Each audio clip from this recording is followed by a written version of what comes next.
So, hey guys, it's Camille, week 3. Just a quick intro.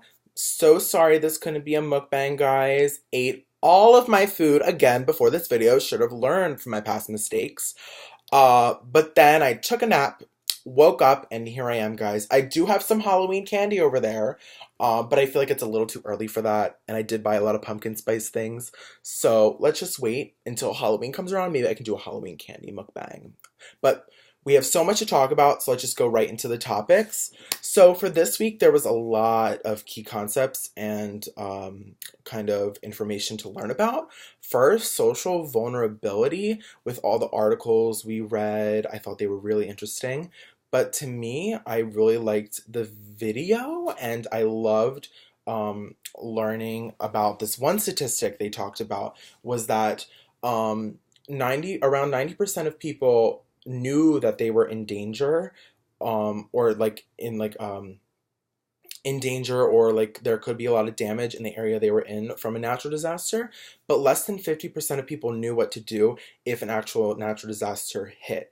And I think that's really interesting because if we know that statistic, shouldn't we do more in the situation to help people know what to do? Because I know when I was younger, I would watch shows specifically on Disney Channel, uh, throwback to That's So Raven, and they would have an episode because they were set in San Francisco about earthquake safety, which I thought was really interesting because not a lot of people are going to take the time to watch earthquake safety videos, so why not put it into a kids show so kids can inform their parents? So I think more attention should be paid into kind of getting people more interested in kind of getting like kind of more safety with natural disasters that may hit their certain area. Some other stuff was about local emergency management agencies. With this case, I never really heard about local emergency management agencies before. I only thought of it on the federal level, like FEMA. So this was really interesting to learn about. Some stuff that I found really interesting was about budget preparation because I never really thought about that stuff. I never really thought of all the money that goes into possibly broken equipment, salaries, or travel or training because I never really thought of that stuff. I always thought, okay, well, let's allocate $1 million for earthquakes and $1 million for tornadoes, and we're good, guys. We'll see each other next year and we'll call it quits for now. I never really thought that they had to think about all that stuff. So I think that's me just being naive on my part, but I think it was really interesting for me to learn about. And the second thing was the effectiveness of emergency management and learning about how people are more likely to act if they've been affected by a large disaster. And I learned that a lot in psych courses where people that the best way to kind of get people to make a change and to really get some legislation going into something is if they have been directly affected by something, because you can tell someone day in, day in, day in that this may happen, but until it finally happens, that's when they're suddenly going to be like, oh my God, no, we need change. We need to make sure this never happens again, when you told them all along this may happen. Also, I was just kind of shocked by the lack of political support. I kind of wish there was more political support going into emergency management, especially with all of the stuff that's happening in the United States with natural disasters. So I think politicians should really pay more attention to emergency management. And also situational analysis. I never really thought about this stuff, and situational analysis is how to take care of and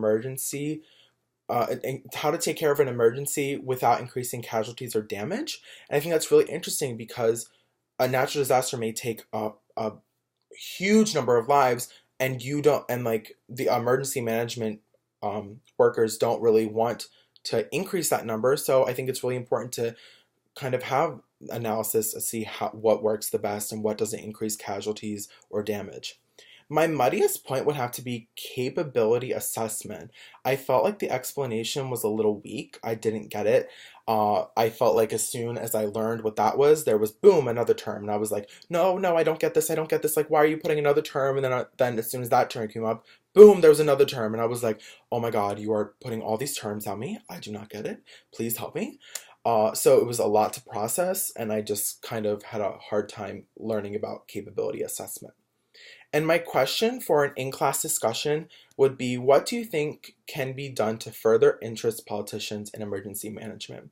And I think this is a really fun question because especially in certain areas like the West or or like the Eastern Seaboard and like the Gulf of Mexico, um, because there's a lot of disasters that can happen around there. And I think people should really pay attention to what politicians are saying about emergency management because that can directly affect you if you are affected by a natural disaster. Because I know I am really scared of natural disasters, and one day life can be perfectly fine, the next day you can be homeless, no water, no food, at like people that you love can be missing. So I think you should really support politicians that have your best interest just in case something like that does happen. So that was a lot to learn about and to talk about. So, guys, have a great week. And no, just like I said, Target has the Halloween candy, guys. So I got Kit Kats, Reese's, and M&M's, guys. So I'm gonna dig right in. You guys have a great week. See you guys.